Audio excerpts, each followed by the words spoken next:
Hello everyone, what's everybody's done in my Pokemon form, and today I'll be doing part 2, part 1 of my reaction to Olympic hero, the Kurt Angle story. So I hope you guys be able to hit the subscribe button, turn notifications, and let's get started. The constant contradiction of the wrestler is that while they may be portrayed as an invincible superhero on TV, they're usually far more normal off-screen. Sure, they're tough and can perform impressive athletic feats, but there's a big difference between being Hulk Hogan and being Mike Tyson. One wrestler who doesn't have this problem, though, is Kurt Angle. As an Olympic gold medalist in freestyle wrestling, Angle can comfortably say that he'd beat almost anyone in a real fight. With that being said, legit fighting skills alone don't necessarily make you a great pro wrestler. Luckily for him, he can do this better than almost anyone else, too. In fact, we're not entirely sure that there's anything he can't do. So, join us today as we take a deep dive into his fascinating entire career journey in Olympic hero, the Kurt Angle story. Kurt Stephen Angle was born on December 9th, 1968 in Pittsburgh, Pennsylvania, to parents David and Jackie. There, Kurt developed an early interest in amateur wrestling and started training when he was just 7 years old. Tragically, though, when he was still only 16, his father died in a construction accident, but the youngster was able to make something good come out of this as he dedicated his, by then, already budding career to his dad going forward and vowed to succeed in his honor. And succeed he did. He became a two-time NCAA Division I champion, a three-time NCAA Division I All-American, a 1987 USA Junior Freestyle champion, a two-time USA Senior Freestyle champion, and the 1988 USA International Federation of Associated Wrestling Styles Junior World Freestyle champion, all whilst still at college. He was, quite frankly, a prodigy, and with skills like that, it wasn't long before the Olympic team came calling. The Pennsylvania Olympic hopefuls at that time were being trained by Team Foxcatcher under the sponsorship of philanthropist John DuPont. Here, Kurt was mentored by Dave Schultz, a man who would become a surrogate father figure to the youngster. Unfortunately, though, in January of 1996, just a few months before the Olympics were set to take place, Schultz was taken from him too when he was murdered by DuPont in one of the biggest sporting scandals of all time. We won't go into the full grisly details here, but if you're interested in the full story, the whole thing was dramatized in the excellent Steve Carell movie, Foxcatcher.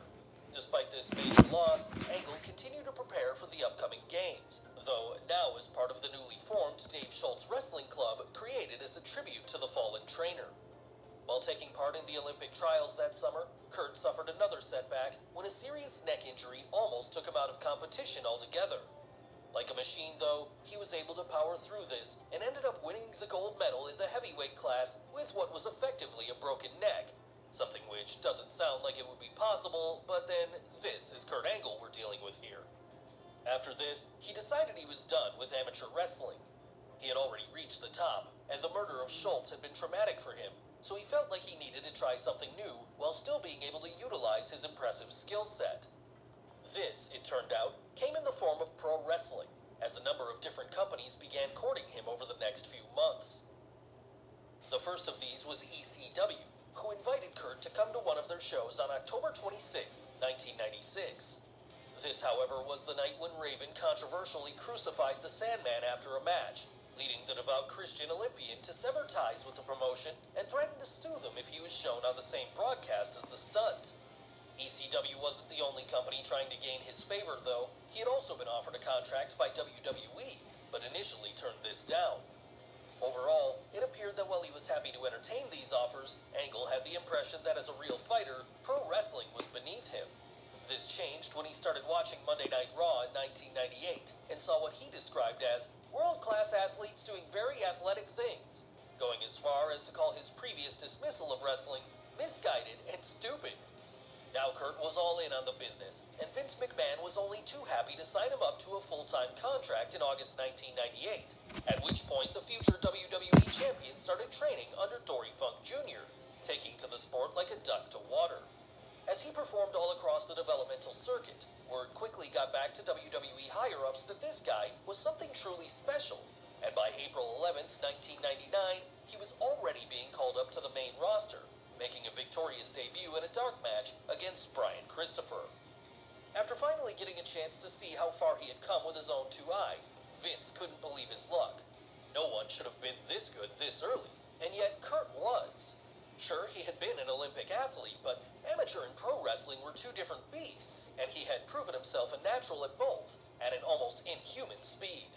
He made his televised debut at the November 14th, 1999 Survivor Series where he beat Shawn Stasiak, and then set about embarking upon an undefeated streak. Initially, the plan was to have Angle portrayed as an all-American babyface, but the Attitude-Era crowds quickly turned on his goody-two-shoes style character. To the company's credit, though, they ran with this, turning him heel as he revealed himself to be incredibly entertaining at it, displaying a natural charisma and great mic skills right off the bat.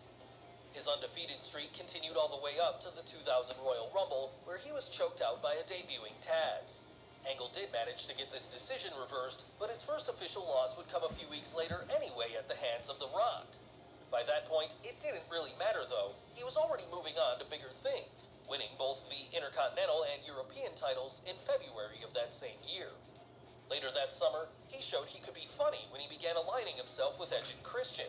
He then followed this up by proving he was capable of being a main event player when he got involved in a love triangle program with Triple H and Stephanie McMahon, rocketing him to the top of the card. Yes, it really looked like there was nothing he couldn't do. Fans saw this, his peers saw this, and Vince McMahon definitely saw this. That's why, after less than a year on the main roster, and just over 2 years after he'd started training, Kurt pinned The Rock at October 22nd, 2000's No Mercy to become the WWE Champion for the first time. Support your neighborhood and your team with every DoorDash order. Your favorite fantasies are now together in perfect harmony. It was almost unheard of for something like this to happen, but Angle proved he deserved it when, over the next 4 months, he successfully defended the title again and again, even managing to do so inside the 6-man Hell in a Cell match at that year's Armageddon pay-per-view. He would eventually lose the belt back to The Rock at February 2001's No Way Out, but it was during this match that fans saw the first glimpse of the more serious wrestling machine he would go on to become known as, at one point threatening to break the Great One's ankle if he didn't tap out to his ankle lock submission. He brought this new darker side to his character into his subsequent feud with Chris Benoit, as the two went on to have a great match at WrestleMania 17, and then an even better one at the following month's Backlash. A couple of matches later at the King of the Ring, and Kurt had one of the most violent matches in WWE history against Shane McMahon, most memorable perhaps for the sickening spot where Shane fails to crash through a panel of glass and lands right on his head. By now, the Olympic hero had gotten so good that he was starting to get cheered by the audiences, and when WCW and ECW invaded the company in mid-2001, he, along with the rest of the WWE roster, formally turned babyface as they tried to fend off the Alliance's attacks. It was at this time that he also formed a comedy odd couple with Steve Austin, with both men fighting over the affections of Vince McMahon in some of the funniest segments in the company's history. Seriously, his tiny cowboy hat and his performance of Jimmy Crabcorn alone are enough to earn him a stop in the Hall of Fame. When Steve Austin turned heel on WWE and joined the Alliance in July of that year, Angle became the de facto face of the good guys, even beating Austin to win the WWE title at September 23rd's Unforgiven in his hometown of Pittsburgh, a victory that had an extra significance as it came just a few weeks after 9/11. Soon after that, Angle turned heel himself, joining the Alliance. In a swerve, though, at Survivor Series 2001, in the winner-take-all match between the warring promotions, it was revealed that he had been a double agent the whole time, as he ended up helping The Rock to secure the victory for the Stamford-based company. Despite this, Angle still found himself a heel to fans afterwards. He played into this by claiming that he was solely responsible for bringing down the invading force, drawing even more ire as a result. That December, he took part in the mini-tournament to crown the first-ever Universal Champion, a tournament eventually won by Chris Jericho, and then, following that, he entered into a program with Kane, climaxing at WrestleMania 18. Given how important he had been to the company in the year prior, some saw this mid-card program as a relegation for the Olympic hero, but he was too good to stay in that position for long. At At the May 19th, 2002 Judgment Day pay-per-view, not long after having been drafted over to SmackDown during the brand split, he had an excellent hair versus hair match with Edge, which he would ultimately lose. This resulted in Kurt shaving his head, a look he would subsequently keep for the rest of his career thereafter. At the following month's King of the Ring, he tapped out Hulk Hogan, making him the only WWE wrestler to have ever done so. Then, 4 days after that, he introduced John Cena to the WWE Universe, giving him his first match on an episode of SmackDown. At July's Vengeance pay-per-view, he was also part of one of the best triple threat matches in company history against The Rock and The Undertaker. And he continued this run of classic bouts when he had an absolute banger against Rey Mysterio at August 25th's SummerSlam. By now, people were already starting to talk about Kurt Angle as being on the same level as a Bret Hart or Ric Flair. The Olympian would only solidify this reputation further when he took part in the Wrestling Observer Newsletter's 2002 Match of the Year, teaming with Chris Benoit to beat Edge and Mysterio at October's No Mercy, and becoming an inaugural SmackDown Tag Team Champion in the process. Even with all this success, his biggest feud yet was still waiting just over the horizon in the... Alright guys, thanks for watching. If you guys think this video picked us up, hit the subscribe button, turn notifications, and leave a comment. Subscribe to the channel by saving, and yeah. Guys, again, it almost close to 520 subscribers. 520 subscribers, that's a lot. Where'd you go? I really appreciate it. Again, this is going to my goal of reaching 1,000 subscribers and 4,000 people watching. So where'd you go? I really appreciate it. Please again, these videos are possible to you guys, and I love you guys so much for all your support, like I always say and I always mean. And yeah. Also, if you guys want to watch this, it was made by Wrestle with Andy. Put the link to their video, his video down in the description. But yeah. Alright guys, there you go. Thanks for watching.